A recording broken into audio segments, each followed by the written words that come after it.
सो अभी तक हमने लास्ट क्लास में 1 to 20 है ना डिस्कस किया था। तो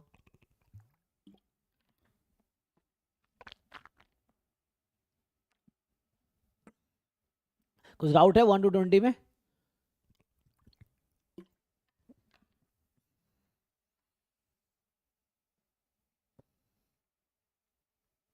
नहीं तो ये देखते हैं 21 से कंटिन्यू करते हैं ना। तो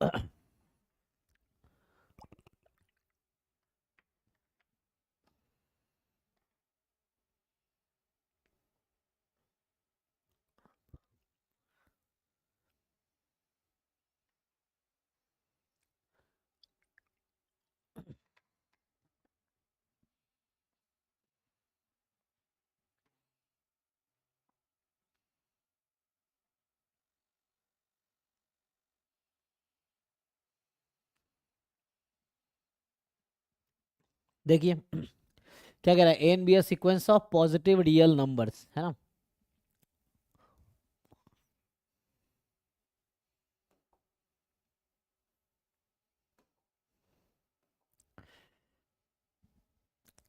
एक तो पॉजिटिव रियल नंबर का सीक्वेंस है, और आपको इस तरह से एक रिलेशन दे रखा है, इसको बोलते हैं रिकर्सिव रिलेशन, है ना। तो ऐसा दे रखा है, पहला टर्म तो 3 है, और बाकी एन जो है लेस देन 7 है for all N more than equal to, ये भी दे रखा है आपको। तो बताओ क्या है, एन मोनोटोनिकली इंक्रीजिंग है, एन कन्वर्ज करेगी value in the interval 3 to 7, है ना। तो आपको ये डिसाइड करना है, बताइए क्या होना चाहिए। तो कुछ टर्म निकाल के देखो, एक आइडिया मिल जाता है कि क्या होना है, इंक्रीजिंग है डिक्रीजिंग है। जैसे है ना, यहाँ से अगर हम पुट करें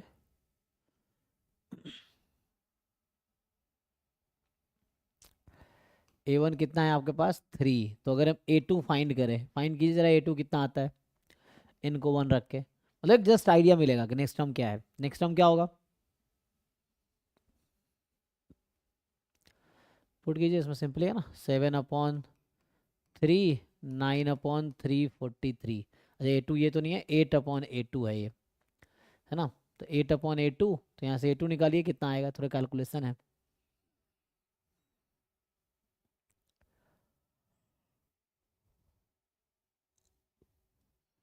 बताओ भाई सॉल्व करके। तो यहाँ से जो A2 आना है, 8/वही 7/3 प्लस 9/343, यही होगा। इसको सिंप्लीफाई कीजिए, कितना आता है, 3 से बड़ा ही आ रहा है। 3 से बड़ा आ रहा है। तो इसका मतलब है कि इंक्रीजिंग हो सकता है, हम गारंटी नहीं देंगे बट हाँ, क्योंकि भी एक ही टर्म चेक किया ना हमने। बट ये है कि अभी हम क्या करते हैं, सिंपली एक आइडिया मिला है ना, ऐसा है। अभी मैं क्या करता हूँ, हम लोग सिंपली स्टार्ट करते हैं। मान लेता हूँ अभी के लिए कि अज्यूम इट इज़ कन्वर्जेंट, ठीक है। एक्चुअली अगर इंक्रीजिंग है और ये अपर बाउंड इसका 7 है, तो आप जानते हैं कि कोई सीक्वेंस इंक्रीजिंग है और बाउंडेड एबव है तो ये लिस्ट अपर बाउंड पे कन्वर्ज करेगी, है ना। ये थ्योरम जानते हैं आप लोग। सो तो ऐसे दिख रहा है ये बाउंडेड सीक्वेंस है, लेकिन वो देखना पड़ेगा, है ना कि।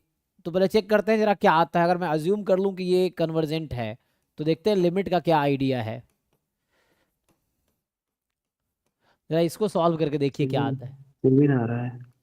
1/L is equal to L² / 343। तो यहाँ L³ इज इक्वल टू 343, ये क्या है, 7 का क्यूब है क्या, किसका क्यूब है ये, 7। 7 का क्यूब। अच्छा, तो ये 7 का क्यूब है, तो L की वैल्यू तो 7 आ गई। सो इसका क्या मतलब है, अभी हमने देखा कि जो यहाँ पे A1 3 है, A2 3 पॉइंट ये एक और काम कर सकते हैं हम लोग ये निकालने की कोशिश कर सकते हैं AN+1 माइनस AN। तो इसके लिए है ना वो देखना पड़ेगा। तो देखो चूंकि हम लोग एंट्रेंस एग्जाम में सब्जेक्टिव क्वेश्चन सॉल्व नहीं कर रहे हैं, तो जरूरी नहीं कि एक एक स्टेप हम लिख के दिखाए, है ना। तो कुछ चीज़ें एंट्रेंस में ऐसे ही समझ आ जाता है क्या होना है क्या नहीं होना है। सो प्रूफ करने की जरूरत नहीं हर पॉइंट को यहाँ पे। तो जैसे हमने क्या कहा कि मान लो कन्वर्जेंट है, तो पता चला कि लिमिट 7 होगी। अब आपको यहाँ पे ये सोचने की जरूरत है क्या लिमिट 7 हो सकती है, बस ये सोचना है। तो जैसे पहला टर्म 3 था, दूसरा टर्म कुछ होगा 3 पॉइंट समथिंग, तीसरा टर्म ऐसे होगा।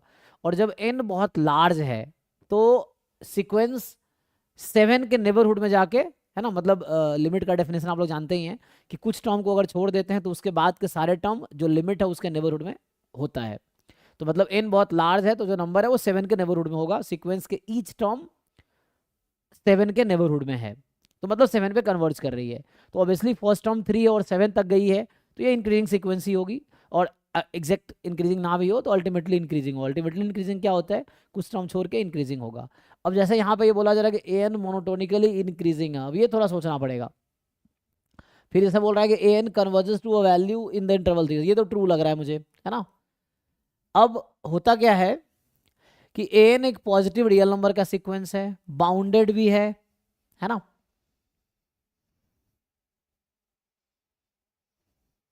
तो इसके लिए एक काम करना पड़ेगा, ये निकालना पड़ेगा यहाँ से। अगर मैं an प्लस 1 फाइंड करता हूँ तो कितना आता है, an प्लस 1 जब आप यहाँ से फाइंड करते हो यही 8/7/an and plus an square by 343। अब ये क्वांटिटी हम लोग निकाल सकते हैं एलसीएम लेके, an प्लस 1 की जगह वो रख दीजिए माइनस an। और अगर आप ये दिखा देते हैं कि ये पॉजिटिव है ना, अगर हम ये दिखा दे पाएंगे कि ये पॉजिटिव है for all n belongs to natural number, तो इसका मतलब है कि मोनोटोनिकली इंक्रीजिंग हो जाएगा। तो ये तो थ्योरेटिकली हो गया कि आप इसको इस तरह से दिखाइए, ये n प्लस 1 आ गया, माइनस n लीजिए, एलसीएम लीजिए, सॉल्व कीजिए और फिर देखो क्या ये पॉजिटिव होगा, मतलब जो डिफरेंस है क्या वो पॉजिटिव है। तो ये थोड़े कैलकुलेशन है, करके देखो आप लोग क्या होता है। पुट करो अभी, माइनस n करो यहाँ पे आप, फिर एलसीएम लो, सिंप्लीफाई करो, क्या पॉजिटिव होने की गारंटी, क्योंकि यहाँ पे एक इन्फॉर्मेशन है तो इस इन्फॉर्मेशन को यूज़ करके आप बता पाएंगे। तो क्या ये पॉजिटिव आएगा, इस तरह से है। और जहाँ तक मुझे लग रहा है सही है कि ये 3 से स्टार्ट हुआ, फिर ये इंक्रीज होते होते कहाँ तक चला जाएगा, 7 तक। तो ये जो भी टर्म्स है 3-7 के बीच में है, लिमिट 7 होगी, और मुझे लग रहा है इंक्रीजिंग होगा। लेकिन प्रूफ के लिए, क्योंकि मैं तो गेस कर रहा हूँ ना इस तरह से, प्रूफ के लिए आपको ये करना पड़ेगा कि इसमें घटाइए, सिंप्लीफाई कीजिए और जस्ट इंश्योर हो जाओ कि आप ये नॉन नेगेटिव है एटलीस्ट। तो नॉन नेगेटिव है तो इंक्रीजिंग होगा। तो मुझे लग रहा है ट्रू है, बाकी आप लोग देख लो, बताओ क्या लग रहा है। सर nth टर्म का ही डिफरेंस देखेंगे, मतलब सिर्फ थर्ड और फोर्थ या सेकंड थर्ड का डिफरेंस देख के बोल सकते हैं ना। नहीं, डायरेक्टली उसकी गारंटी नहीं दे सकते ना हम लोग, मतलब कुछ टर्म निकाल के आपको आइडिया मिल जाएगा कि क्या हो रहा है, इंक्रीज हो रहा है ना। जैसे A1 हमने देखा 3 है, A2 जैसे उन्होंने बताया कि 3.3 से ज़्यादा ही आएगा ये, अगर आप 3.4। है ना 3.4 है। फिर आप ऐसे ही A3 निकालेंगे तो वो भी 3.4 से ज़्यादा ही आएगा एंड सो ऑन। तो यहाँ से एक इंट्यूशन आ रहा है कि हाँ ये इंक्रीजिंग सीक्वेंस है, क्योंकि लिमिट भी कहाँ पे जा रही है, 7 पे। तो मतलब 3 से स्टार्ट होके जब n बहुत लार्ज है तो 7 के नेबरहुड में चली गई, तो इंक्रीजिंग सीक्वेंस है। बट प्रूफ करने के लिए मैं बोल रहा हूँ कि this is the way, so you can prove this way, आप ये लिख के प्रूव कर सकते हैं, ये चीज़ है। यस सर, एक भी टर्म अगर सपोज एक आ गया 3.4 फिर 3.2 आ गया सपोज थर्ड टर्म, तो इंक्रीजिंग नहीं तब होगा, मोनोटोनिकली नहीं होगा ना। नहीं, क्योंकि ईच n के लिए होना चाहिए। तो वो अल्टीमेटली इंक्रीजिंग होगा, उसका नाम होता है अल्टीमेटली इंक्रीजिंग, कि कुछ टर्म को छोड़ के बाद में इंक्रीजिंग है।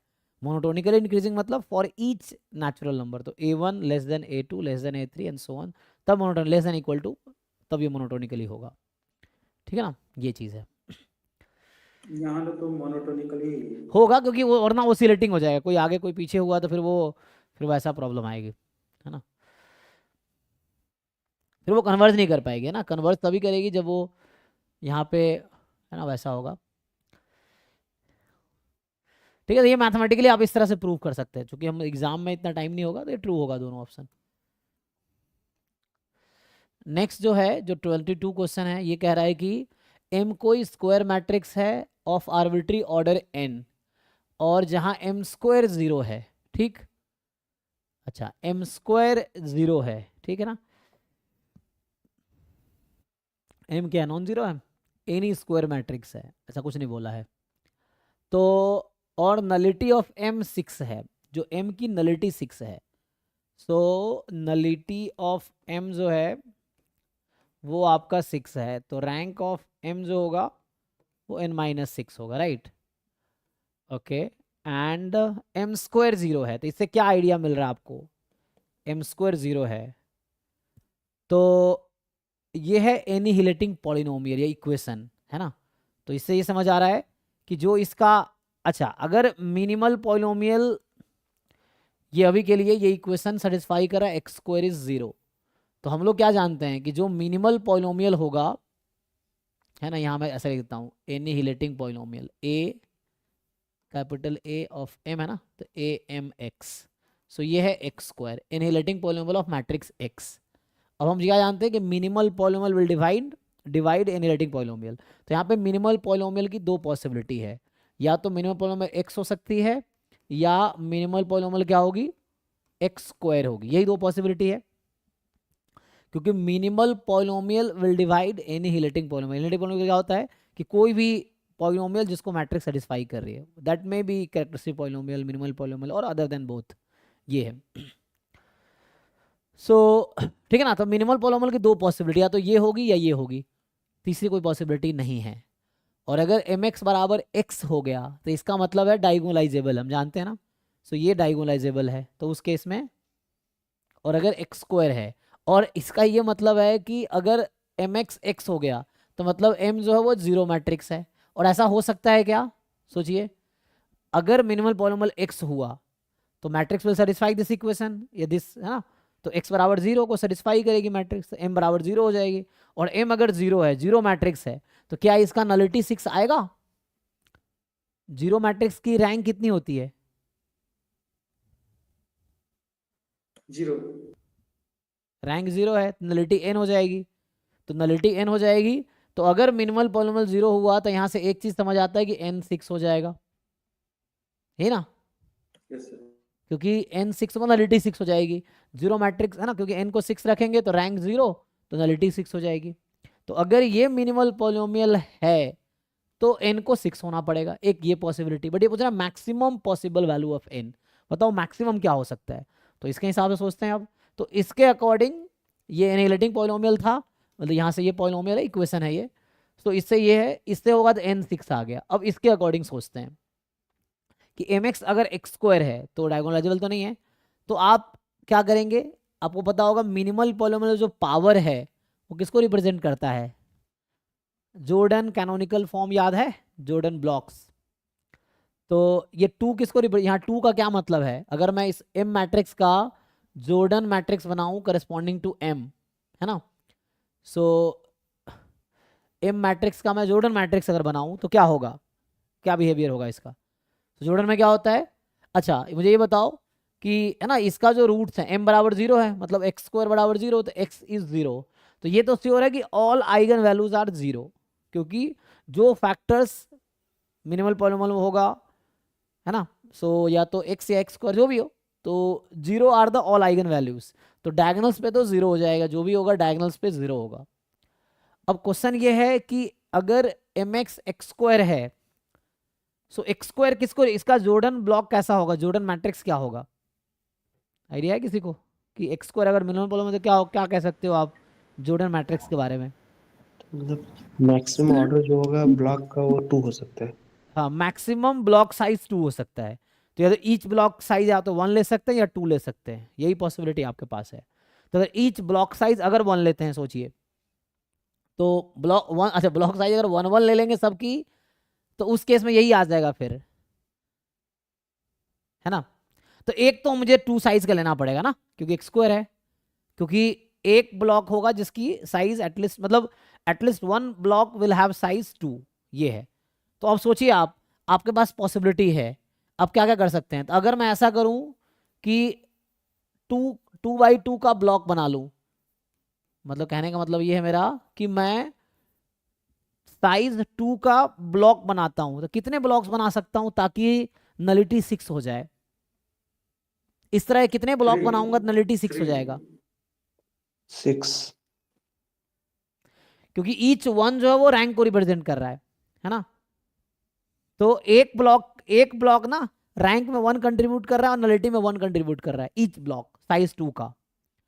तो मैं अगर साइज 2 के 6 ब्लॉक बना लूं, है ना, इसके ऊपर जैसे यहाँ होगा, क्या होता है डायगोनल के ऊपर 1 होता है ना, इसमें ऐसा आता है। सो इस तरह बनाएंगे तो क्या होगा, सो क्या बनेगा, मैं बोल रहा हूँ कि 2 2 का हम बना लेते हैं। सर 2 1 का कॉम्बिनेशन भी बन सकता है ना। बनाइए 2 1, वही तो सोचना है कि एक एटलीस्ट वन ब्लॉक का साइज 2 होगा। आपके पास नोटबुक पेन होगा, बनाइए, जो भी समझ आ रहा है। कम से कम एक ब्लॉक साइज 2 का होगा। सारे ब्लॉक साइज 2 का हो सकता है, सारे ब्लॉक साइज 1 का नहीं हो सकता, वरना ये बन जाएगा, तो वो फिर n 6 हो जाएगा उसके लिए। तो हमें यही सोचना है कि n की लार्जेस्ट वैल्यू क्या हो सकती है।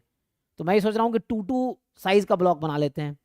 तो 2 साइज का ब्लॉक बना लेंगे तो उससे क्या होगा, 6 ब्लॉक अगर मैं बनाऊंगा, 0 0 0 चल रहा होगा यहाँ पे, 1 ले लिया, तो 6 ब्लॉक्स बना लिए साइज 2 के। तो ईच ब्लॉक में क्या है ना, first row non zero, second row zero है, first row non zero, second row zero है। तो कहने का मतलब रैंक 1 2 6, फिर नलिटी 1 2 6। तो ये मैट्रिक्स किस ऑर्डर का हो जाएगा, 12 क्रॉस 12 का उस केस में। फिर बाकी आप केस सोचिए, आपको ध्यान रखना है कि नलिटी 6 होनी चाहिए, ये चीज है। अब मैं थोड़ा और सोचूं कि मुझे क्या रखना है, एक ब्लॉक में सिंगल बना लूं, है ना, तो क्या होगा,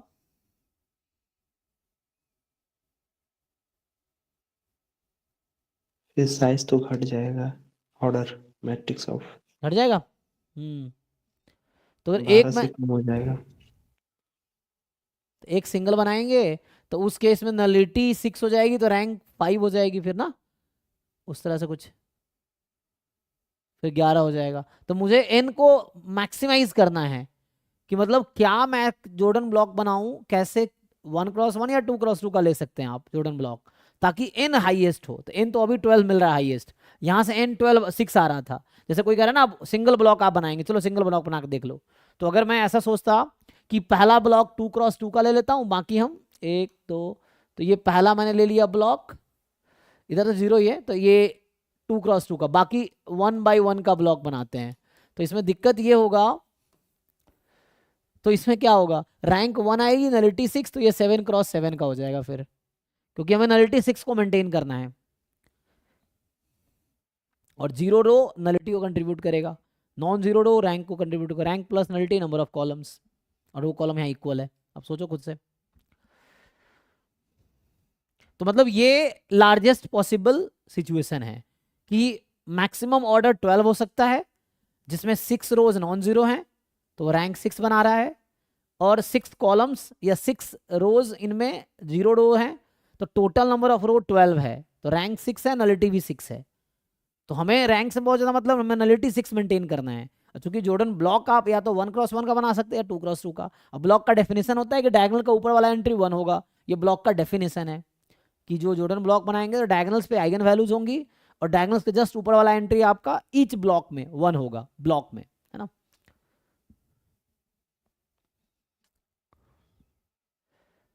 तो यहाँ मेरे अकॉर्डिंग आंसर 12 होनी चाहिए। देखिए आंसर की क्या दे रखा है, क्योंकि आंसर मुझे नहीं पता है ना, मैंने देखा भी नहीं है, तो एक बार चेक कर लीजिएगा आप। तो ये है सो इसके साथ साथ अटैच्ड भी नहीं है आंसर की, हाँ यहाँ तो अटैच्ड भी नहीं है,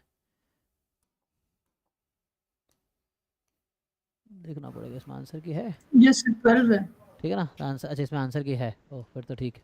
तो अब हम लोग 21 कर रहे थे, 2 कर रहे थे ना, 12 है, ठीक है। तो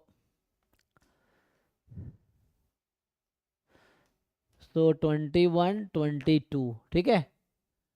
अब आते हैं 23 में, ये कह रहा है कि consider usual inner product in R4, ठीक है, U be the unit vector orthogonal to this space. So U एक वेक्टर है जो ऑर्थोगोनल है। ऑर्थोगोनल का क्या डेफिनेशन होता है कि यू भी कब ऑर्थोगोनल होता है, जब यू डॉट वी 0 हो जाता है। So U is orthogonal to भी, अगर यू डॉट वी 0 हो जाए तो दोनों परपेंडिकुलर है, ऑर्थोगोनल है। Okay, so consider usual inner product, you एक यूनिट वेक्टर है जो ऑर्थोगोनल है इस सब स्पेस के। तो इस सब स्पेस में क्या क्या मेंबर है, तो काम कर सकते हैं आप। तो इसके बेसिस में क्या क्या है ये देख लो आप।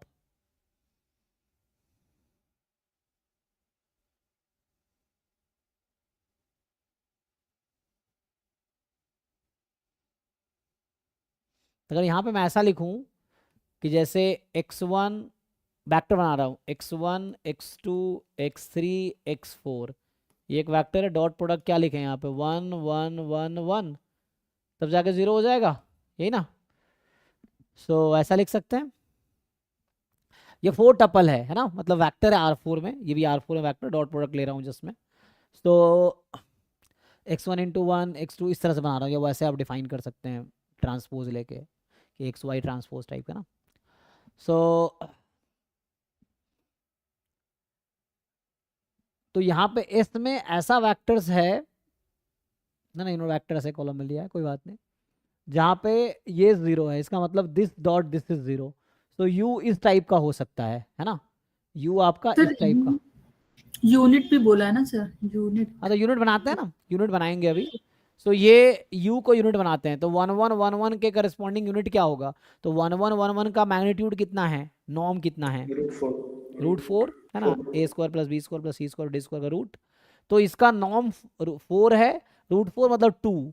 तो इसको अगर मैं डिवाइड कर दूं 2 से, तो u आप ले सकते हैं 1/2 1/2 1/2 1/2। अब देखिए यूनिट वेक्टर है ये, और इसका डॉट प्रोडक्ट आप x1 x2 x3 x4 के साथ लेंगे तो 0 आएगा, जैसे इन्होंने बोल रखा है, चेक कीजिए। लेकिन इन्होंने दे रखा है x1 x2 x3 x4 0 है, चलेगा जी ऐसा, देखिए।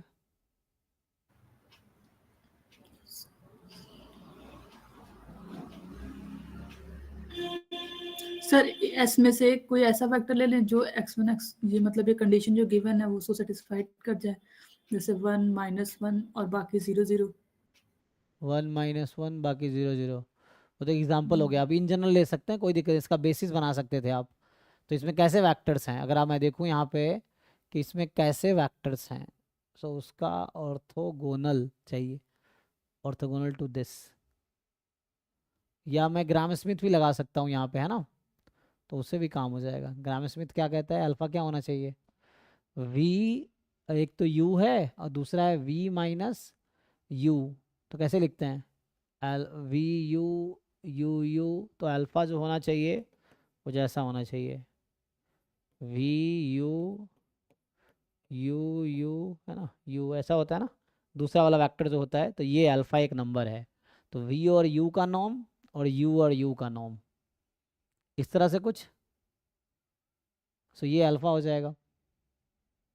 तो कितना आएगा यहाँ से, मैं एक्सपेरिमेंट करता हूँ, दूसरा मेथड पर लगाते हैं। तो अभी के लिए अगर यहाँ से सॉल्व करेंगे तो क्या आएगा, ये v को u से, ये ग्राम स्मिथ वाला प्रोसेस लगाएंगे तो आपको याद होगा पहला वेक्टर तो एज इट इज u होता है, दूसरा क्या होता है v माइनस, इस तरह से कुछ। सर वो जो दिया है u और v माइनस अल्फा u दोनों का डॉट प्रोडक्ट ले लेंगे तो वहां से भी अल्फा आ जाएगा।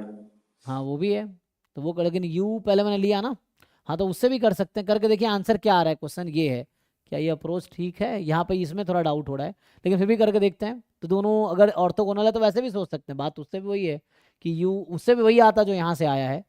अब इसका वो लीजिए, u v minus alpha u का इनर प्रोडक्ट 0 है, इसको खोलेंगे तो यही आएगा u v माइनस अल्फा, बाहर आ जाएगा u u इज 0, नॉम u स्क्वायर हो जाएगा। तो यहाँ से भी अल्फा वही आएगा जो मैंने पहले लिखा था। तो अल्फा जो आएगा आपका u v या v u u u, यही आएगा जो पहले लिखा था मैंने, वो ग्राम स्मिथ से वो आता है ऑर्थोगोनल से प्रोसेस से। इससे कितना आएगा, u v को मान लो अभी u ये है अभी मान लो, और v वो है, जरा अप्लाई करो क्या होगा। तो मतलब कंपोनेंट वाइज मल्टीप्लाई कीजिए, 1 इंटू दिस सेकेंड ऐसे, तो क्या आता है अल्फा यहाँ से, u का u से मल्टीप्लाई करना, नॉम u स्क्वायर हो जाएगा, मॉड u स्क्वायर समझ लो। तो u तो ऑर्थोगोनल है ना, तो 1 ही आ जाएगा ये तो, सॉरी u कह रहा है, u यूनिट वेक्टर था ना, तो ये तो 1 ही हो जाएगा, नॉम u का स्क्वायर। तो यहाँ बस ये बचेगा u v का डॉट प्रोडक्ट कीजिए जरा क्या आता है, 1/2, हाँ 1/2, तो इसका स्क्वायर कितना हो जाएगा 1/4। देखो क्या आंसर है 23 का, क्या 1/4 है।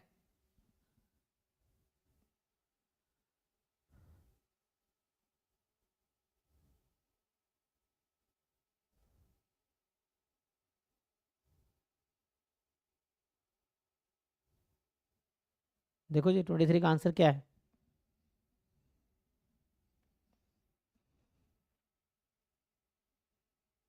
Yes sir 0.25।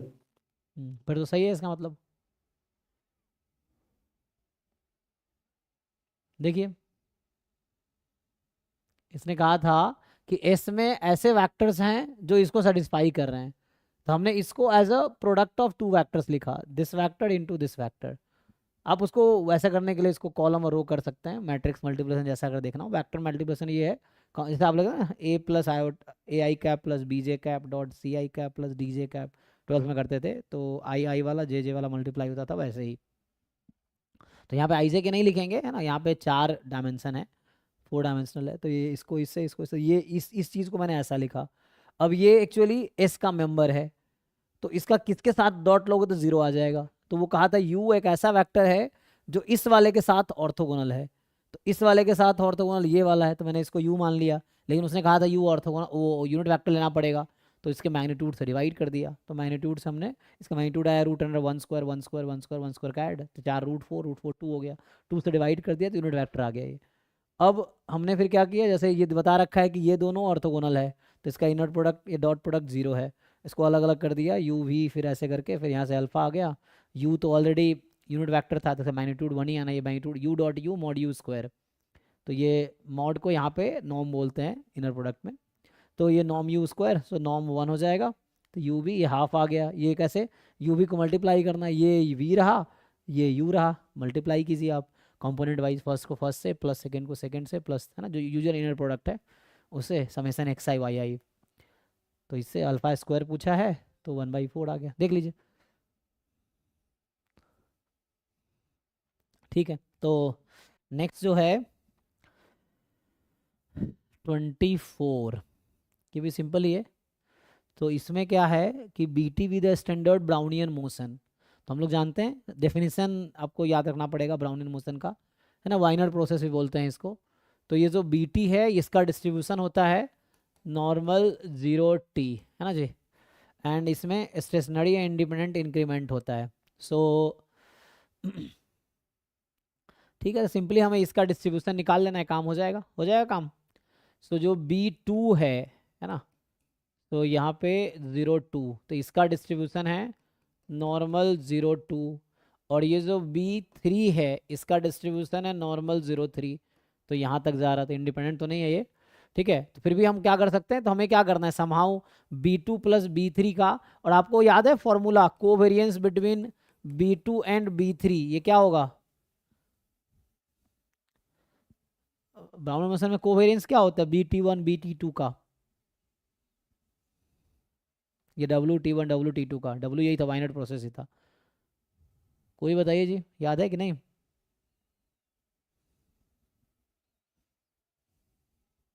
Minimum of T1 T2।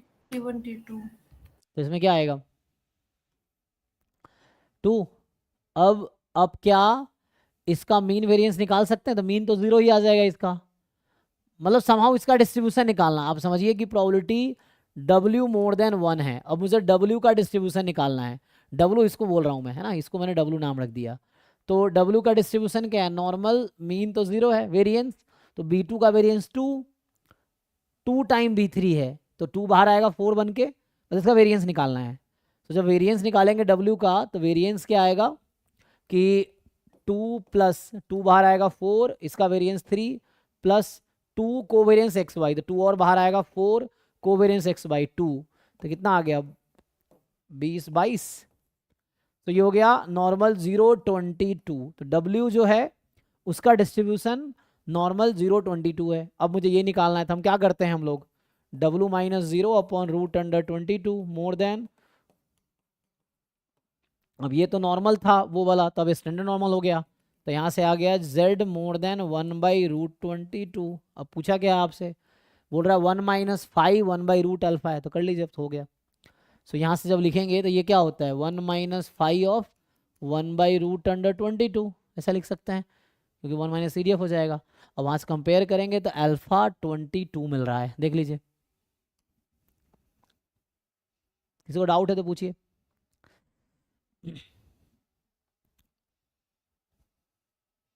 है ना, तो पहले इसका डिस्ट्रीब्यूशन निकाल लिया, फिर नॉर्मल से स्टैंडर्ड नॉर्मल में कन्वर्ट करके 5 में आ गया। ओके,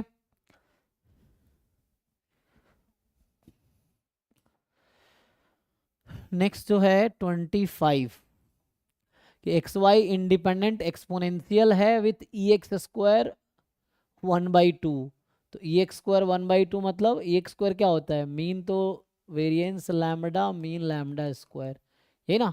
अगर एक्सपोनेंशियल लैम्बडा मान ले एक्स को, तो क्या होगा, E X square is variance plus mean square, यही हो जाएगा। और अगर मैं, अच्छा मैं मीन लैम्बडा ले रहा हूँ, ठीक है ना, तो हम क्या ले रहे हैं कि मैं ले रहा हूँ एक्स को एक्सपोनेंशियल 1/λ, रेट 1/λ, यहाँ दिख नहीं रहा होगा ना। तो मैंने क्या किया है, एक्स को अज्यूम किया एक्सपोनेंशियल विथ रेट 1/λ, तो मीन लैम्बडा हो जाएगा।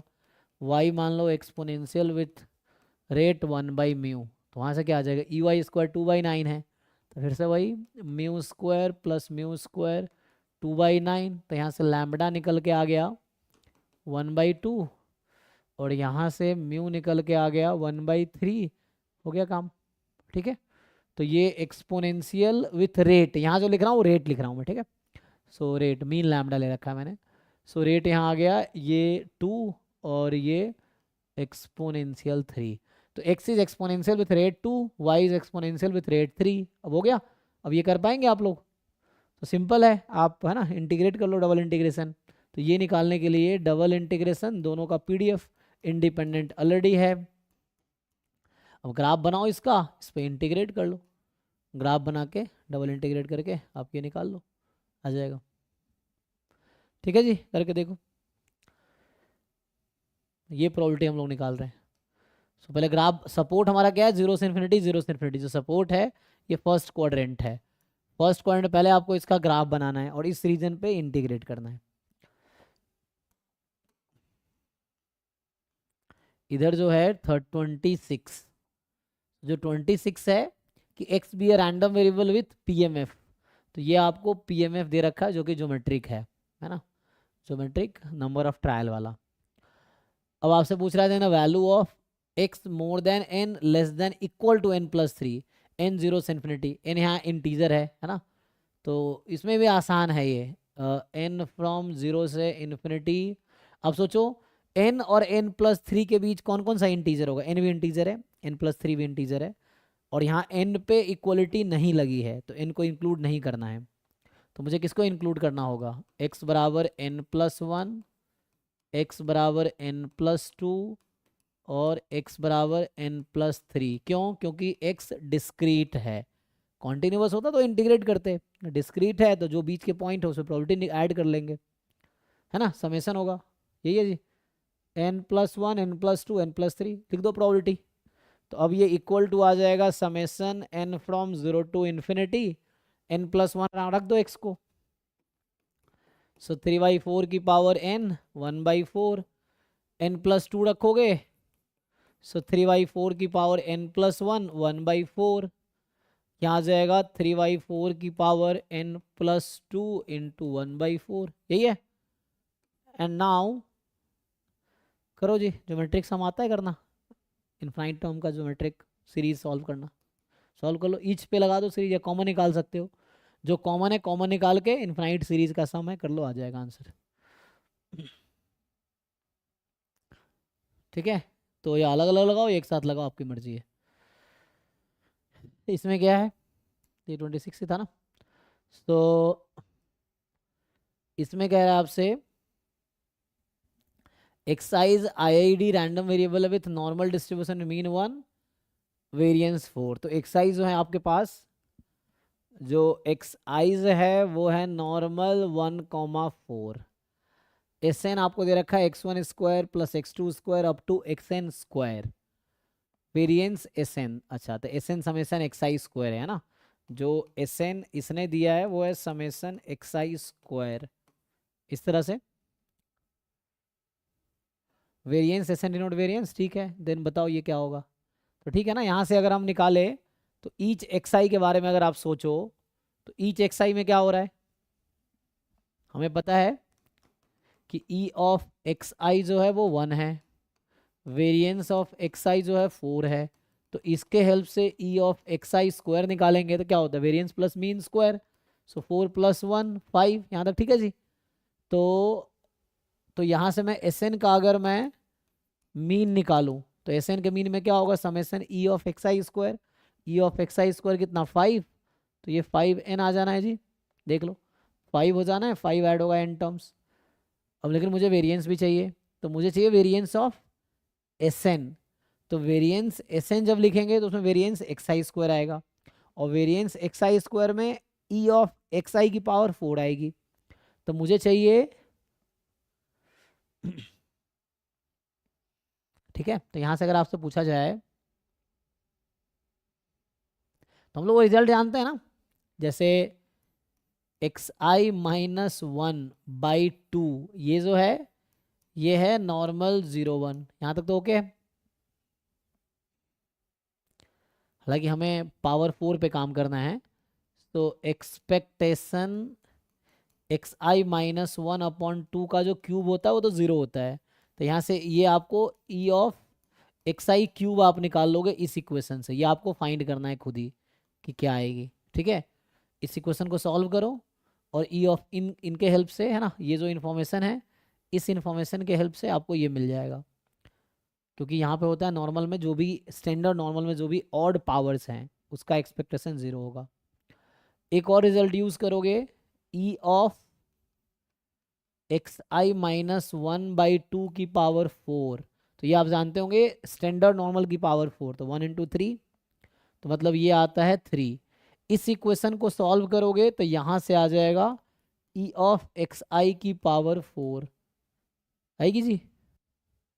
ये काई स्क्वायर यूज करना चाहोगे, काई स्क्वायर से भी हो जाएगा, इतना लंबा नहीं करना चाहो तो, है ना।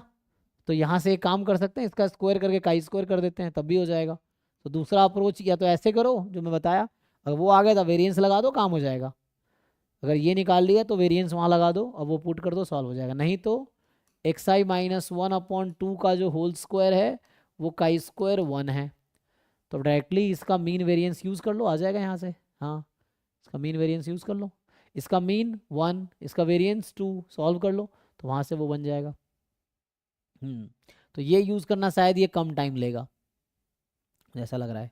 फिर इसके हेल्प से ये वेरिएंस Sn आ जाएगी।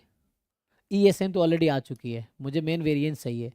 तो यहाँ पे इसको खोलो आप और क्या करोगे, हमें वेरिएंस Sn चाहिए, वेरिएंस xi स्क्वायर चाहिए उसके लिए।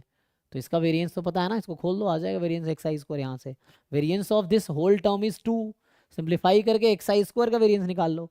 xi स्क्वायर का वेरिएंस आ गया तो Sn का वेरिएंस आ गया, Sn का वेरिएंस आ गया तो यहाँ पुट कर लो Sn का वेरिएंस, Sn का मीन, सिंप्लीफाई करके लिमिट निकाल लो। ठीक है, थोड़े कैलकुलेशन है तो वो आपको करना पड़ेगा, नहीं तो एग्जाम में छोड़ना पड़ेगा फिर, है ना। तो बेटर है नॉर्मल में स्टैंडर्ड नॉर्मल बना के सॉल्व करके देख लो।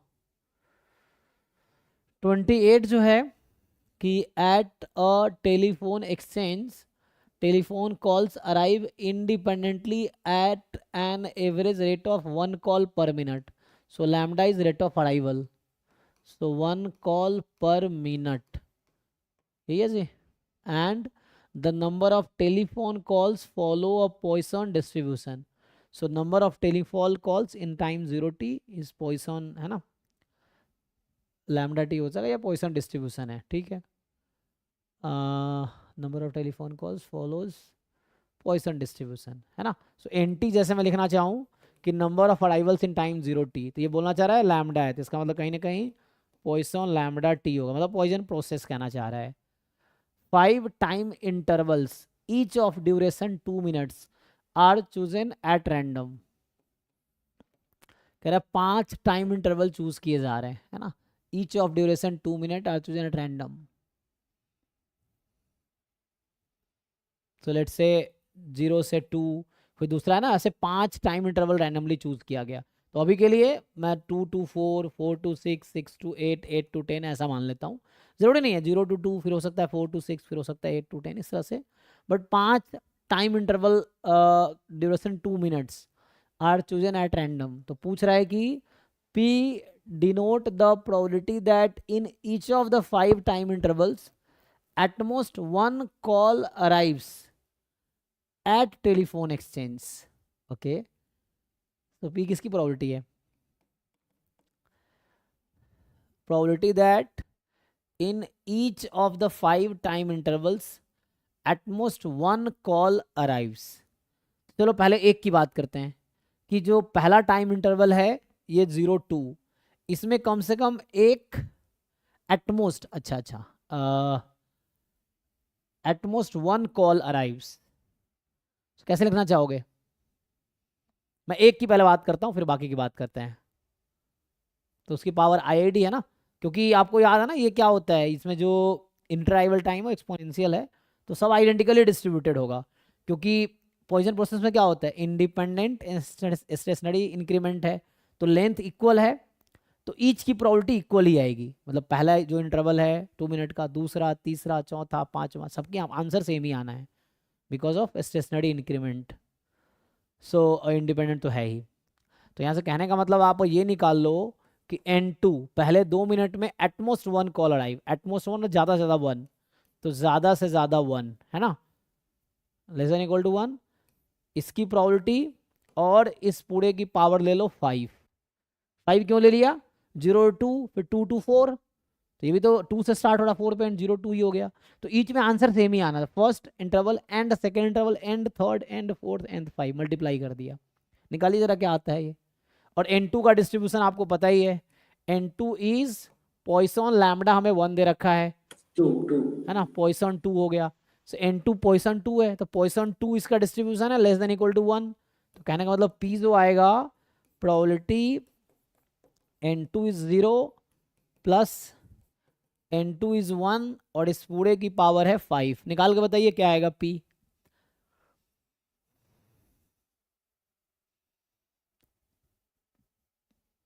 समझ आ रहा है? N2 एक रैंडम वेरिएबल है जिसका डिस्ट्रीब्यूशन पॉइसन 2 है, तो इक्वल टू 0 प्रोबेबिलिटी निकालिए, इक्वल टू 1 पे दोनों को ऐड कर दीजिए, पावर 5 ले लीजिए, उससे P आ गया। आपको बताना है E की पावर 10 इंटू P क्या होगा। 3 की पावर 5 आएगा। तो यहाँ से आ रहा है 3 की पावर 5। देख लीजिए बाकी लोग।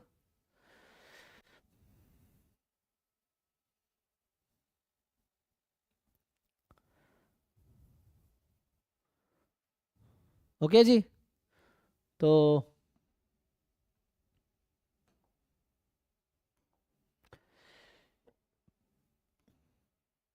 ये क्वेश्चन सिंपल PDF का डेफिनेशन पे आप जानते हैं।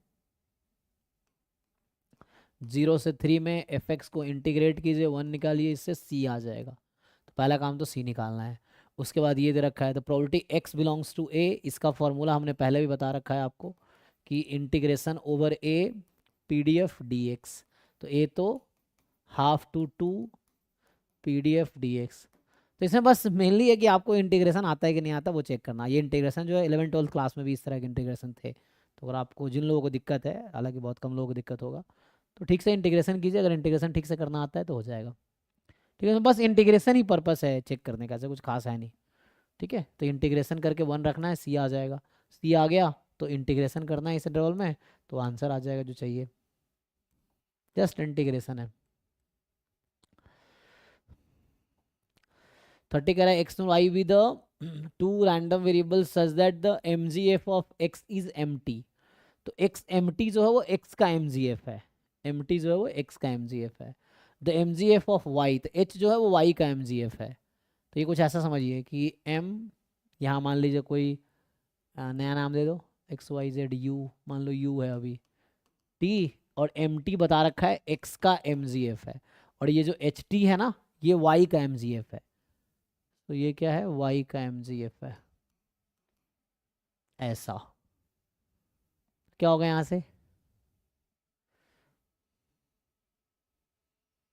अगर ऐसा होता y बराबर u plus X, then this situation will happen.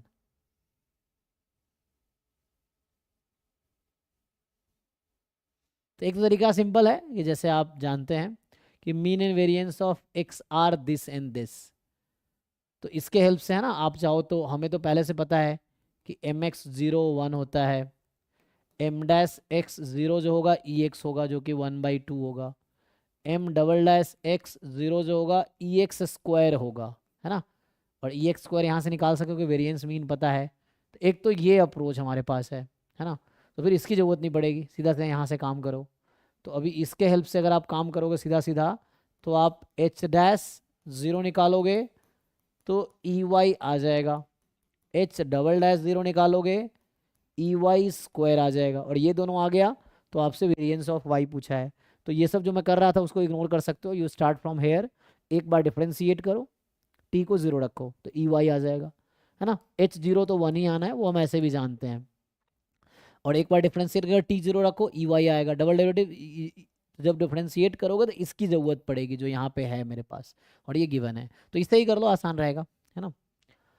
नहीं तो वैसा हम सोच सकते हैं कि y इज दूसरा, एक तो ये अप्रोच है कि सिंपल डिफरेंशिएट करो, t को 0 रखो, ई वाई आ जाएगा। डबल डिफरेंशिएट करो, t को 0 रखो, ई वाई स्क्वायर आ गया। E Y square E Y पता है तो वेरिएंस y आ गया, तो उससे आप आगे काम कर सकते हैं। दूसरा अप्रोच है, अगर हम अज्यूम कर लें कि y बराबर u प्लस एक्स है तो इससे भी काम हो जाएगा। Then this situation will arrive, है ना।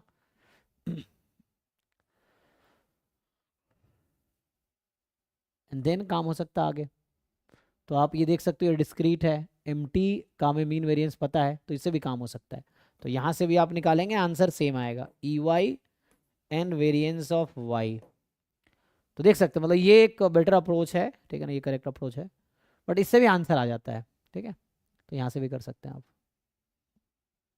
तो यू का MGF मैं इसको बोल रहा हूँ, एक्स का MGF ये है जिसका इन्फॉर्मेशन यहाँ दे रखा है। थोड़े से प्रैक्टिस करो, आपको समझ आएगा, लिख के देखो। तो ये दोनों अप्रोच है, दोनों अप्रोच से आंसर सेम आएगा। 31 जो है कि XI क्या है, IID नॉर्मल है विथ PDF आपको दिख रहा होगा, आपको X क्या है। सो X जो है वो है गामा अल्फा -1, तो अल्फा -1 इज 5/6, तो अल्फा क्या आ जाएगा 1 - 5/6, तो 1/6 ये अल्फा है। बीटा कितना है 1/8। तो मैं ये जो नोटेशन यूज़ कर रहा हूँ तो इसका मतलब मैं ये PDF ले रहा हूँ कि x की पावर अल्फा -1 e की पावर माइनस बीटा x, इस वाले PDF से काम कर रहा हूँ, ठीक है जी। गामा अल्फा, बीटा की power alpha, gamma alpha, x की पावर अल्फा -1 e की पावर माइनस बीटा x, इस PDF के अकॉर्डिंग मैं ये नोटेशन लेके चल रहा हूँ, ठीक है। तो अब ये है, अब पूछा क्या है, x बार एवरेज है जो हम जानते हैं। तो यहाँ पे सिंपल वो लगाना है, डेल्टा मेथड, है ना। कल भी लास्ट टाइम में बताया था कि √n g of x bar minus g of mu converges in distribution to normal, है ना। यहाँ से मीन वेरिएंस निकाल सकते हैं आप इजीली, म्यू आ जाएगा, सिग्मा स्क्वायर आ जाएगा यहाँ से इस डिस्ट्रीब्यूशन का। तो उसके बाद 0 g dash mu whole square into sigma square, जो पॉपुलेशन है उसका, ठीक है ना। मतलब x जो था तो x का समझिए सिग्मा x, और म्यू EX है, EX, और ये वेरिएंस x है, निकालिए तो हो जाएगा। तो ये जो सिग्मा स्क्वायर आपसे पूछ रहा है, ये सिग्मा x म्यू x है, तो ये सिग्मा स्क्वायर एक्चुअली यहाँ पे है। ये जो पूछ रहा है इसकी वैल्यू पूछ रहा है, तो ये जो आपसे पूछा जा रहा है इसकी वैल्यू क्या है, ये वैल्यू निकालना आपको। सो जो क्वेश्चन का आंसर है वो इसकी जो वैल्यू आएगी वो आपसे पूछा जा रहा है, ये सिग्मा स्क्वायर है इस क्वांटिटी का, ठीक है। तो डेल्टा मेथड जो है ना कॉन्सेप्ट है, सेंट्रल लिमिट थ्योरम का एक्सटेंशन है ये। तो नेक्स्ट जो है आपके पास कि consider a Poisson process xt, the PMF xt is given by, यहाँ से आपको समझ आ रहा होगा कि xt का जो डिस्ट्रीब्यूशन है ये है पॉइसन 4t, मतलब लैम्डा यहाँ 4 है, रेट है 4, ठीक है। C T1 T2 is the covariance of Poisson process, तो आप ये भी जानते हैं कि C T1 T2 जो है क्या फॉर्मूला होता है जी,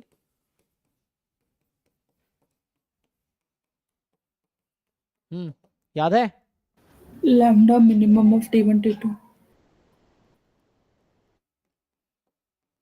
ये है, तो सिंपली यहाँ से आ जाएगा। तो आपसे पूछ रहा है कि C53 बताओ, तो C53 मतलब T1 5 T2 3, तो यहाँ से आ जाएगा लैम्डा तो 4 है मुझे पता है, और 53 का मिनिमम है 3, तो आंसर इज 12 होना चाहिए, देख लीजिए। किसी को डाउट है बताइए।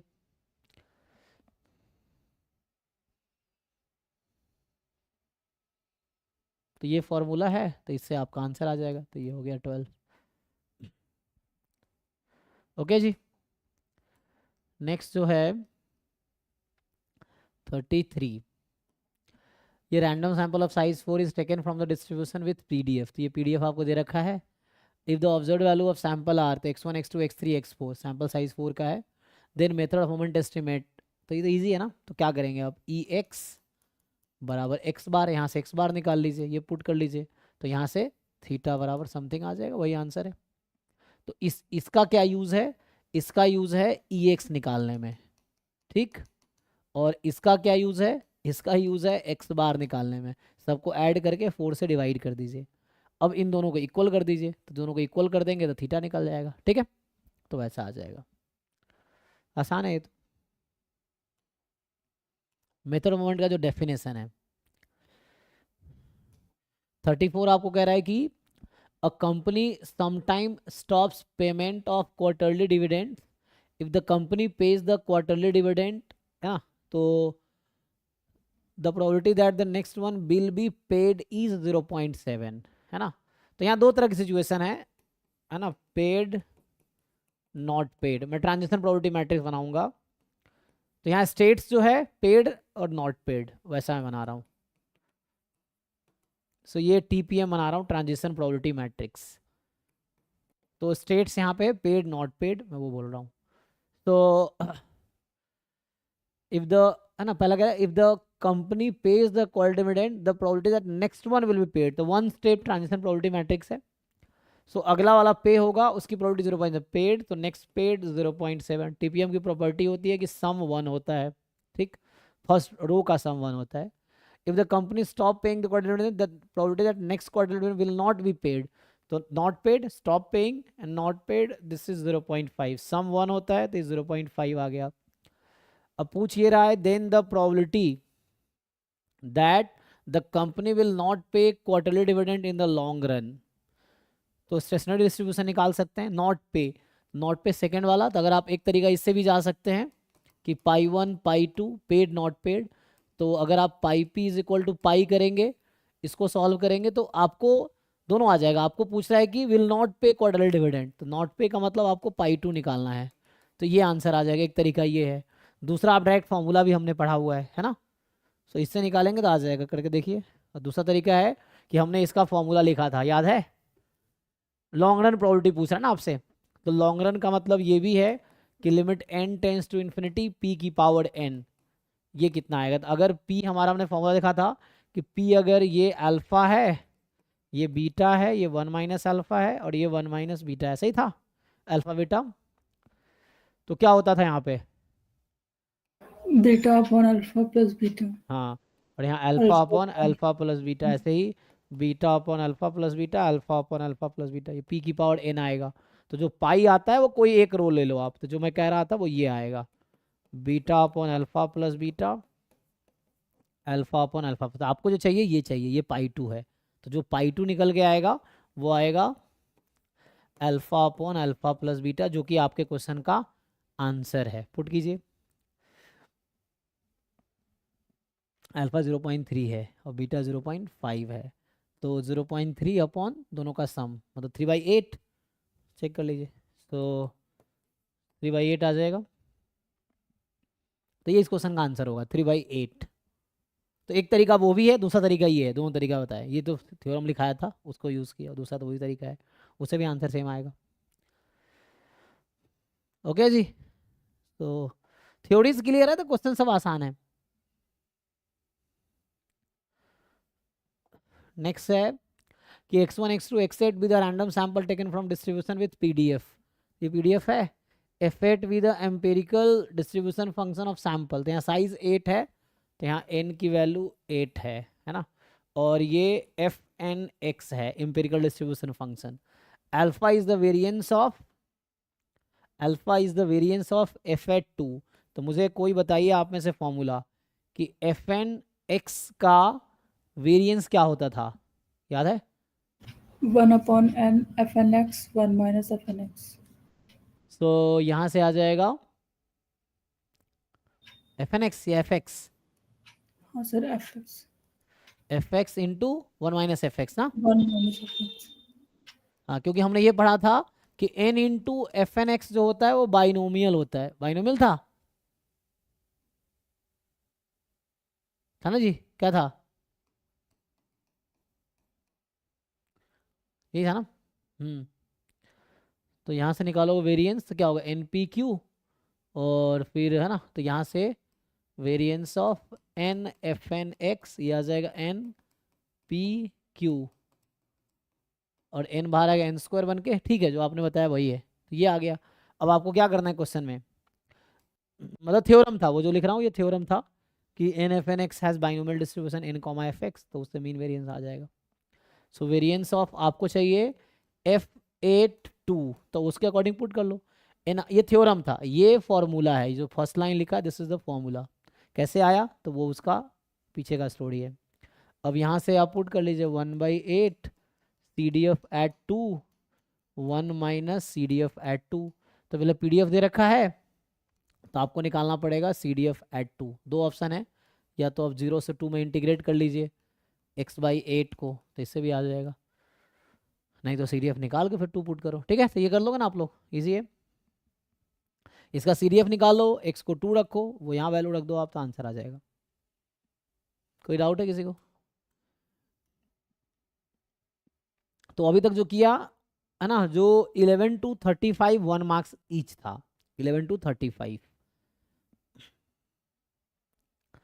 अब देखिए यहाँ पे क्या हो रहा है, MBA अब 36 to 65 जो है टोटल 2 मार्क्स ईच है, 2 मार्क्स से क्वेश्चन है ईच। तो 1 to 5 1 मार्क्स का था, 6 to 11 2 मार्क्स, 6 to 10 2 मार्क्स का, 11 to 35 1 मार्क्स का, 36 to 65 2 मार्क्स का।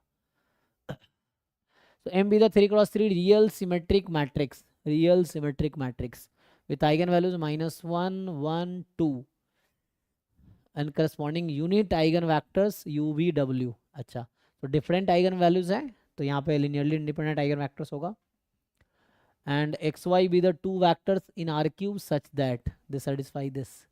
तो considering the usual inner product in R cube, the value of x plus y mod, है ना, ये नॉर्म समझ सकते हैं, नॉर्म स्क्वायर या मैग्नीट्यूड है, एक्स वाई वैक्टर है तो magnitude of x plus Y whole square, है ना, लेंथ ऑफ, यहाँ लेंथ बोल रहा है तो लेंथ ऑफ वैक्टर, नॉर्म बोलो या मैग्नीट्यूड बोलो, लेंथ बोलो, सेम ही है, कर पाएंगे। तो कई सारे ऑप्शंस हैं, एक ऑप्शन है कि मैं यहाँ m स्क्वायर कर दूँ, m से यहाँ मल्टीप्लाई कर दूँ, एक ही ऑप्शन है। दूसरा ऑप्शन यहाँ मैं m इनवर्स से मल्टीप्लाई कर दूँ, कोई एक ही करना है, या तो इसको m से मल्टीप्लाई करो, यहाँ m स्क्वायर हो जाएगा, नहीं तो इसको m से डिवाइड कर दो, डिवाइड से इनवर्स से मल्टीप्लाई करो, जब m इनवर्स से मल्टीप्लाई करोगे तो ये बचेगा my is equal to m inverse u minus m inverse u sorry v plus 2w, यही बनेगा। और आपको पता है कि m का आइगन वैल्यूज 1, तो इसका ये लाइन, पहले लाइन लिखने का क्या मतलब था, पहला लाइन लिखने का मतलब था कि m u is equal to minus u, M V is equal to V, M W is equal to 2w। आप लोग डेफिनेशन जानते होंगे आइगन वेक्टर का, कि non zero vector v is the eigen vector if and only if A B is equal to lambda B, where lambda is the corresponding eigen value. तो A B is equal to lambda B, ये हो गया, तो यहाँ से m को इधर भेजोगे तो m इनवर्स u आएगा माइनस u, तो m इनवर्स u जो है ना, ये जो मैं लिख रहा हूँ, तो यहाँ से मैं एम वाई निकाल रहा हूँ, तो m इनवर्स u होगा माइनस u, यहाँ से m उधर चला आएगा, इसको ओपन कीजिए, minus M inverse V, M inverse V V रहेगा, तो माइनस वी हो जाएगा ये, इसको खोलोगे तो minus, so -2 M inverse W, तो एम इनवर्स डब्ल्यू कितना होगा w/2, अच्छा इसलिए 2w लिखा है, M inverse 2w is w only, तो ये समझिए, तो ये आ गया minus U minus B minus W, और एम एक्स मेरे पास ऑलरेडी गिवन है, u ओपन कर देता हूँ, प्लस 2v प्लस 2w, इसको ऐड कर लीजिए, तो m x प्लस वाई कितना हो गया, 0u plus 1v plus w, है जी। नाउ क्या करेंगे, अब यहाँ से x प्लस वाई, m को इधर भेज दो फिर से, तो ये तो 0 ही है, तो इसको हटाओ, है ना, ये ऐड कर दिया ना हमने, क्योंकि मुझे x प्लस वाई चाहिए था, तो यहाँ से x प्लस वाई, m इधर आएगा तो m इनवर्स ये 0 हो गया, छोड़ो पहला 0 ही है, m inverse v, m inverse v v रहेगा, m इनवर्स w, तो यहाँ से m इनवर्स w w/2 आएगा, ये आ गया। तो finally x plus Y vector मैंने निकाल लिया ना, देख लीजिए, तो मैंने x प्लस वाई की वैल्यू निकाल दी u v w के टर्म में, मतलब u तो 0 हो गया, v प्लस w/2, अब क्या निकाल पाएंगे आप, तो अगर आपको मैं बताऊं कि x प्लस वाई के मॉड के स्क्वायर को क्या हम ऐसा लिख सकते हैं, x plus y dot x plus y, लिख लो, एन एक्स प्लस वाई है v प्लस डब्ल्यू बाई टू, v प्लस डब्ल्यू by two,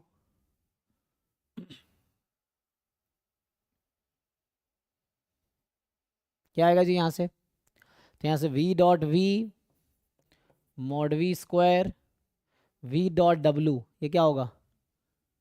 v dot w, आपको पता है कि every symmetric matrix is diagonalizable, ये थ्योरम है ना?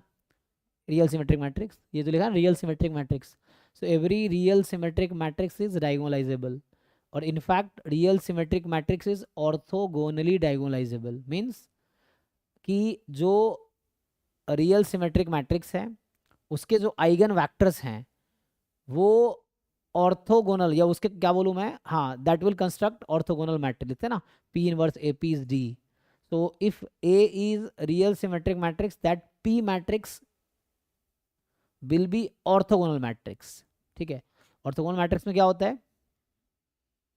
ईच कॉलम ऑर्थोगोनल होता है एक दूसरे से, यूनिट वेक्टर भी होता है।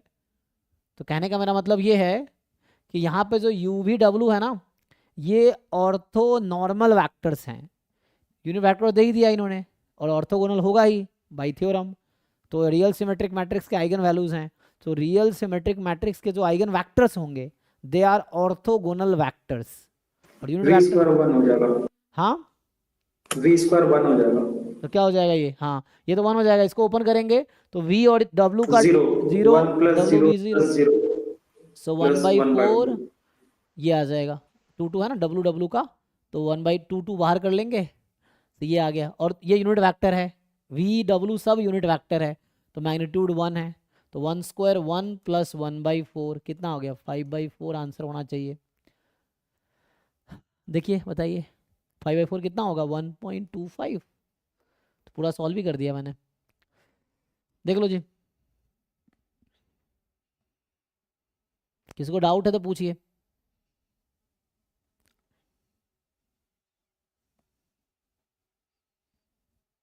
नहीं, फुल सॉल्यूशन लिख दिया मैंने पूरा, x प्लस वाई निकाला फिर वो किया।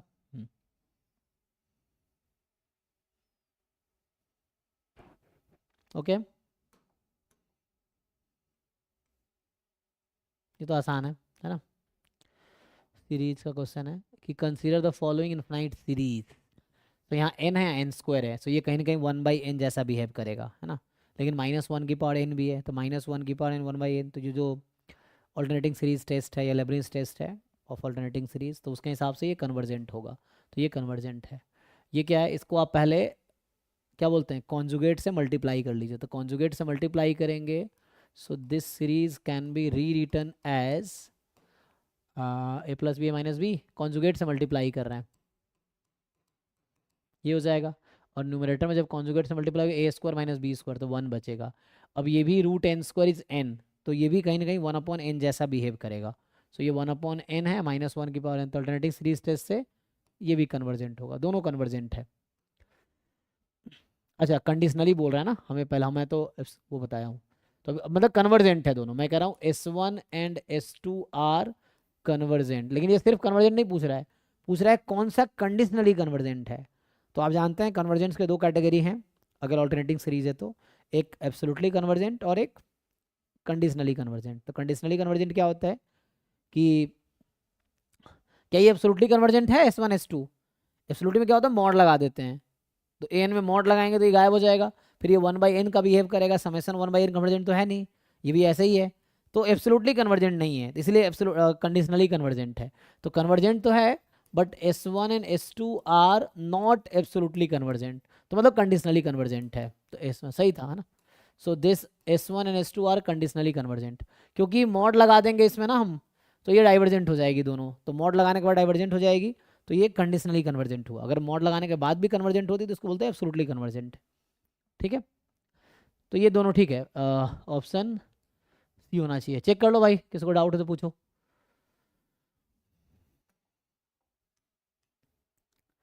(38) ये आपको वेक्टर दे रखा है, ये तो सिंपल फॉर्मूला है ना, तो this with the 4 independent observation from bivariate normal distribution and mean vector mu covariance matrix sigma.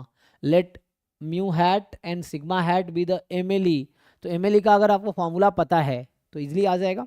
जैसे सिंपल यूनिवेरिएट में होता है x बार MLE है म्यू का और 1/n summation xi minus x bar whole square, ये जो होता है MLE होता है सिग्मा स्क्वायर का. तो वैसे यहाँ भी फॉर्मूला है, फॉर्मूला लगा लो. ठीक है ना. तो MLE का फॉर्मूला अगर आप याद है तो अलग से आप म्यू हैट ही कैलकुलेट कर लो, वैल्यू मल्टीप्लाई कर दो तो मैट्रिक्स ही तो है. ठीक है जी. सो ये जो मैट्रिक्स आ जाएगी और कितने क्रॉस कितने का है ये बाईवेरिएट है ना. बाईवेरिएट है 2x2 होगा. सो ये 2x2 है, यहाँ पे आपका आ जाएगा 2x1 तो मल्टीप्लाई होकर एट देन 2x1 आएगा. तो जस्ट आप देखो कि MLE का क्या फॉर्मूला है वेरिएंस कोवेरिएंस मैट्रिक्स का और म्यू का क्या है उससे आ जाएगा. ठीक है ना. जस्ट फॉर्मूला पुट करना है डेटा आपको. डायरेक्ट फॉर्मूला बेस्ड क्वेश्चन है ये.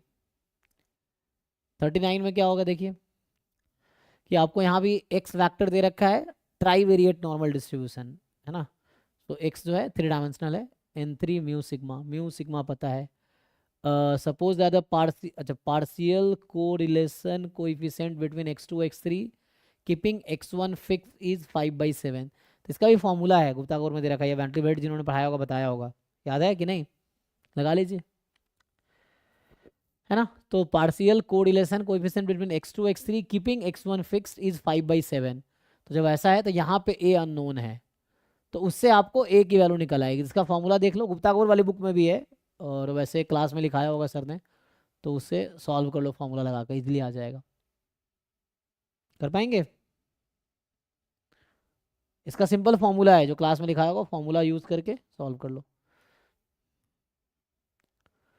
यहाँ भी ये भी सिंपल है. इस क्लास 12th में इस तरह के क्वेश्चन थे है ना, एरिया उरिया निकालने वाला कि y बराबर अल्फा x एक लाइन है, अल्फा मोर देन √2 है, divide the area of the region. पहले तो ग्राफ बना लो, इसका आप ग्राफ बनाओ, फिर ग्राफ में वो लाइन बनाओ. फिर देखो ये कह रहा है कि ये जो लाइन है ना इस रीजन को 2 इक्वल पार्ट में डिवाइड करे, बताओ अल्फा क्या होगा. तो या तो दोनों साइड का एरिया इक्वल कर दो या बेटर है कि एक साइड का एरिया लो उसका 2 टाइम करो, टोटल एरिया के इक्वल कर दो तो उससे निकल के आ जाएगी. तो पहले आप इसका ग्राफ बनाओ फिर उसका ग्राफ बनाओ, तो total area is equal to 2 time किसी एक साइड का एरिया ले लेना, उससे आ जाएगा. इसके लिए सॉल्व करना पड़ेगा, यहाँ सॉल्व करोगे तभी एग्जाम में होगा, तो उसके लिए सॉल्व करके देखना पड़ेगा.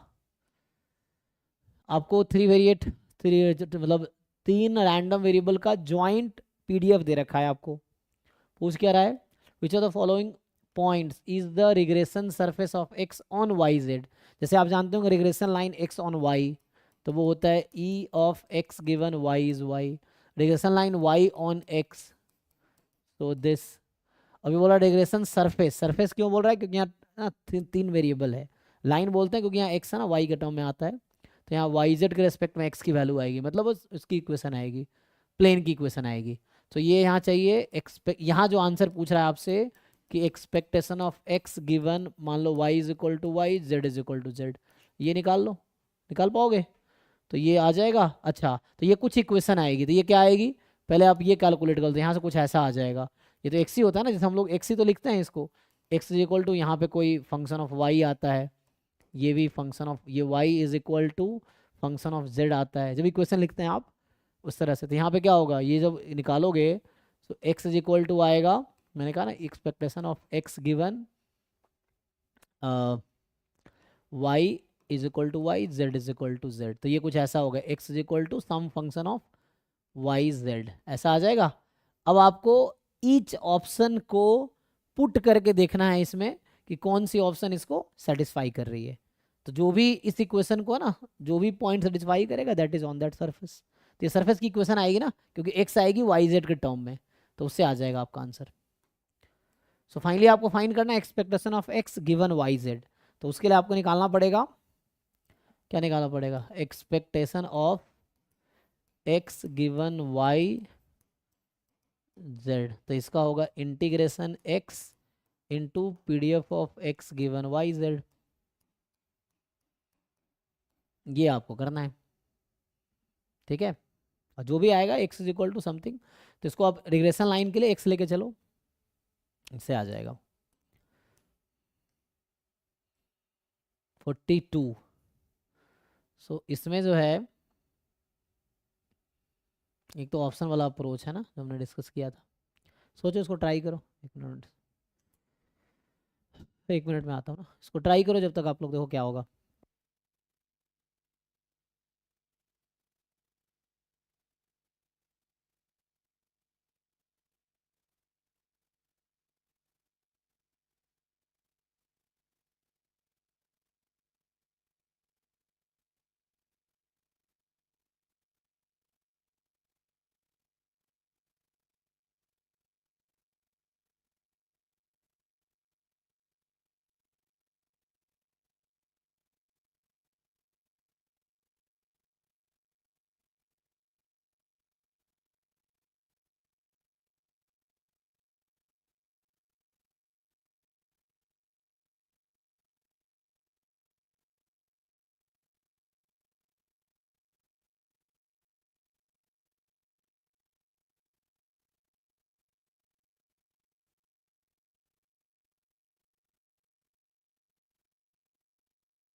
आएगा जी।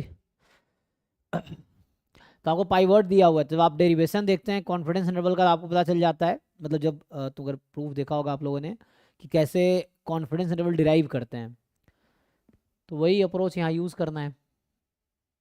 हम लोग क्यू लेते थे, जैसे यहाँ पे क्यू है x upon theta, single sample size है, random sample x of size 1 is taken from distribution this, and x upon theta is used as a pivot for obtaining the confidence interval for theta. Then which of the following is an 80% confidence interval, confidence limit rounded off to 3 decimal places for theta based on the observation sample value x बराबर 10। तो mainly मुझे लग रहा है option wise ही जाना पड़ेगा, ऐसे direct derive करना एग्जैक्ट आई डोंट नो।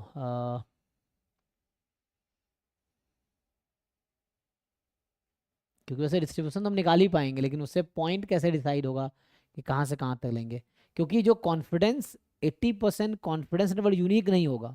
ऐसा भी हो सकता है कि चारों के चारों 80% कॉन्फिडेंस इंटरवल हो, ऐसा हो सकता है, क्योंकि इट्स नॉट लाइक कि कोई यूनिक इंटरवल आएगी, यूनिक इंटरवल जरूरी नहीं आएगी 80%।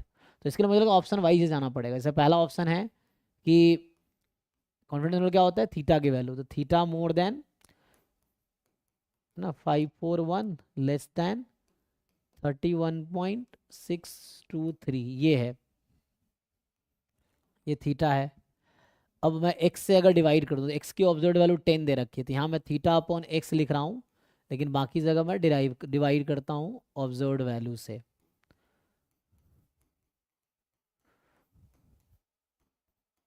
ये है, तो इसको रेसिप्रोकल कर देंगे तो कुछ आएगा, तो इसका रेसिप्रोकल कर दीजिए, क्योंकि ये 1 अपॉन क्यू है, थीटा अपॉन है क्यू, तो हमारा क्यू मतलब पाइवट क्वांटिटी को मैं क्यू बोल रहा हूँ। सो से 1 अपॉन क्यू है, इसे निकाल लीजिए, एंड एक्स अपॉन क्यू का डिस्ट्रीब्यूशन देख लो क्या होगा, एक्स अपॉन थीटा का डिस्ट्रीब्यूशन ना, तो यहाँ से अगर आप एक्स अपॉन थीटा मान लो, जैसे मैं क्यू बोल रहा हूँ, लेट्स से वाई बोल देता हूँ, वाई पाइवट क्वांटिटी वाई है मेरा, तो वाई का जो पीडीएफ निकल के आएगा ना, तो PDF of y will be x upon theta को आप रख दोगे वाई, फिर 1 अपॉन थीटा चला जाएगा डी में, सो 2y आ जाएगा 0। अब यहाँ पे x को रखोगे, एक्स अपॉन थीटा होगा 0 से 1, तो y होगा 0 से 1, चेक कर लीजिए, तो ये बीटा में आ जाएगा ना, ये y का डिस्ट्रीब्यूशन आ गया। और अभी जो है ये 1 अपॉन वाई है, मैं ये कह रहा हूँ अभी ये 1 अपॉन वाई है, तो आप रेसिप्रोकल करके y में ले आओ, है ना। तो इसको फर्दर सिंप्लीफाई करोगे, इसके आगे मैं बोल रहा हूँ, तो इसके आगे क्या होगा, probability y more than something less than something आएगा, इसको जब आप रेसिप्रोकल करोगे तो कोई नंबर्स आएगा। अब ये प्रोबेबिलिटी निकालो, ये यहाँ से यहाँ तक जो भी लिमिट है वहाँ से वहाँ तक y के पीडीएफ में, और अगर ये 80% आ गया तो ये करेक्ट आंसर है, ठीक है। तो मतलब अगर ये सॉल्व करके मान लो 80% ही आ गया, तो इसका मतलब ये जो इंटरवल था ये 80% कॉन्फिडेंस इंटरवल है, इस तरह से। लेकिन ये लेंदी अप्रोच है ना, कोई दूसरा शॉर्टकट अप्रोच होगा जो कि शायद मुझे आता नहीं है, तो क्योंकि ये ना इस ऑप्शन को चेक करना इज अ लेंदी टास्क, तो शॉर्टकट क्या हो सकता है, चलो इसमें देखते हैं। तो यहाँ से हमें ये समझ आता है कि जो y है ये तो बीटा है, बीटा फर्स्ट काइंड, कितना 2,1, यही ना। और बीटा क्या है, एफ डिस्ट्रीब्यूशन में जा सकता है, बीटा फर्स्ट काइंड को एफ डिस्ट्रीब्यूशन में लिख सकते हैं ना, तो ये शायद एफ डिस्ट्रीब्यूशन में लिख सकते हैं। एंड नाउ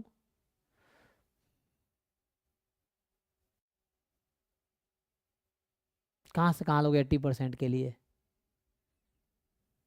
पता है जिसने बनाया उनको ही पता होगा राइट अप्रोच, शॉर्टकट अप्रोच, जिन्होंने क्वेश्चन बनाए हैं इस तरह से है।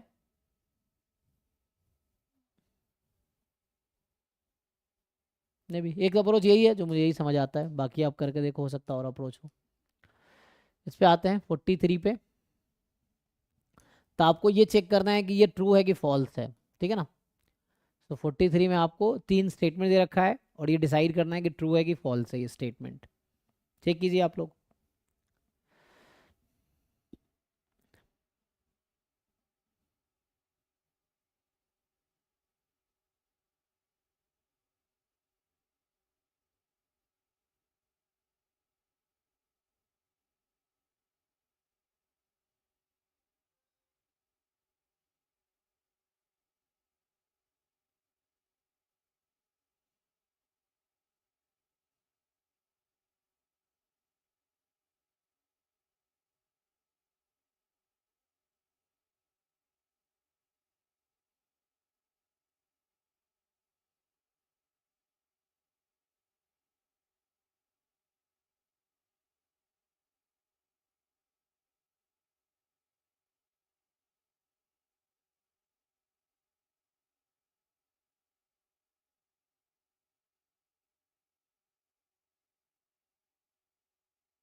हो गया जी,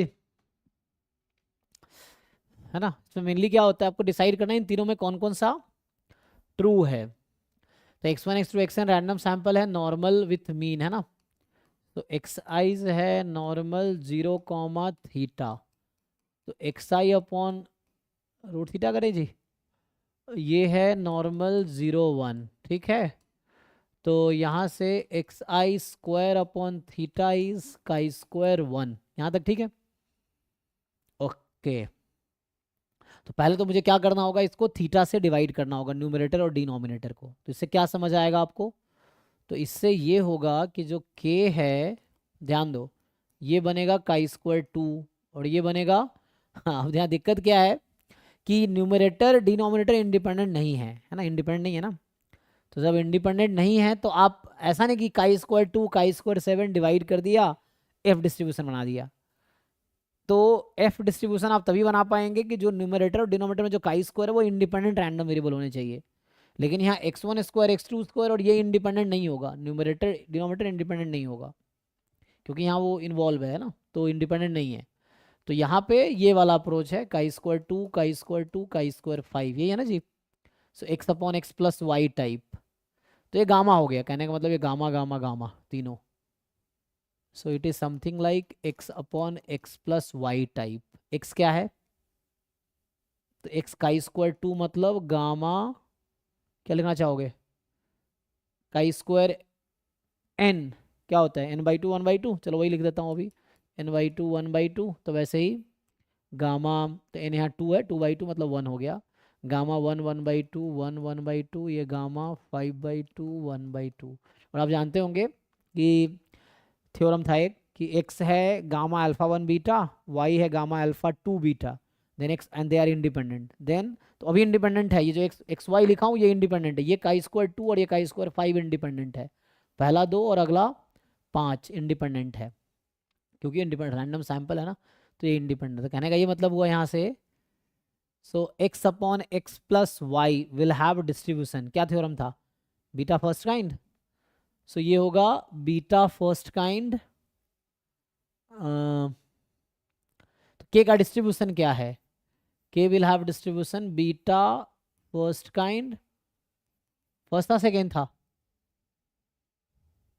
1,5/2। चेक कर लो भाई एक बार थ्योरम क्या है। तो यहाँ से आएगा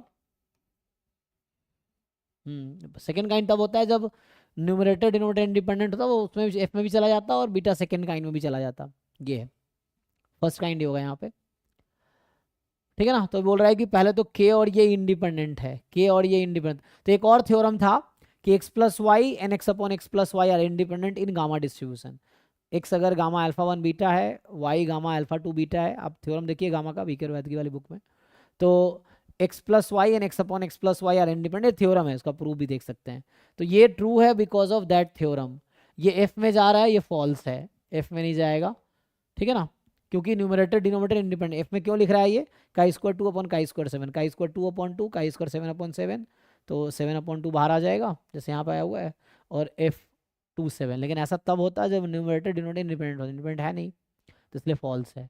अब e ऑफ k स्क्वायर 8/3 है, तो यहाँ से k का डिस्ट्रीब्यूशन आ चुका है। तो क्या यहाँ से आप e ऑफ k निकाल पाएंगे, वेरिएंस ऑफ k निकाल पाएंगे। बीटा 1,5/2 का मीन निकालो, क्या होता था बीटा में, alpha upon alpha plus beta, mean variance alpha beta upon alpha plus beta, क्या होता whole square into alpha plus beta -1, ऐसा कुछ, या +1 शायद। तो उससे निकाल लो मीन वेरिएंस, निकाल के ई के स्क्वायर देख लो, शायद ये ट्रू आता है, चेक कर लेना एक बारी, ठीक है। तो बीटा 1,5/2 में मीन वेरिएंस निकालो, मीन वेरिएंस के हेल्प से ई के स्क्वायर आ जाएगा, तो ये थर्ड वाला ट्रू आ जाएगा, ठीक है। तो आई थिंक आज यहीं स्टॉप करते हैं, कल मैं यहाँ से कंटिन्यू करता हूँ 44 से। तो कल तो क्लास मेरी होगी नहीं, तो ठीक है ना। कल फिर मैं घर जाऊँगा, तो मैं आऊँगा मंडे को, देखते हैं घर से अगर पॉसिबल होगा, ऐसे होगा नहीं क्योंकि कल ना मैं बस में रहूँगा, परसों वापस पूजा सब नहीं होगा ना, मंडे के बाद ही क्लास होगी, मंडे को ही क्लास हो सकती है मेरी। तो मंडे को हम यहाँ से कंटिन्यू करेंगे। बीच में योगेश सर को मैंने बोला कुछ क्लास वो नेट का लेंगे, तो वो देखते हैं, क्योंकि मुझे थोड़ा सा नेट के लिए ना अभी थोड़ा मेरा लाइफ में बहुत कियोस्क चल रहा है, क्योंकि मैं जॉब शिफ्ट कर रहा हूँ, तो और बहुत कुछ है अभी चल रहा है लाइफ में ना, तो थोड़ा सा